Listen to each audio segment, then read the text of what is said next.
ముమ్మిడివరం పోలీసులు అదుపులో ఆవులను దొంగిలించి కబేడాకు తరలిస్తున్న ముఠా.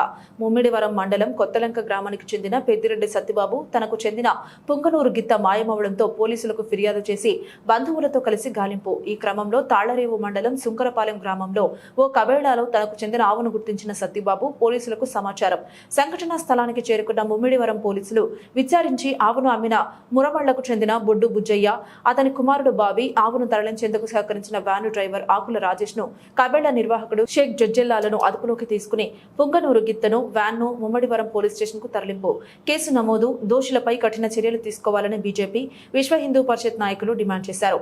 ముమ్మిడివరం పోలీసులు స్టేషన్ వద్దకు చేరుకున్న నాయకులు హిందువులు పవిత్రంగా పూజించే గోవులను వధ చేయడాన్ని తీవ్రంగా ఖండించారు.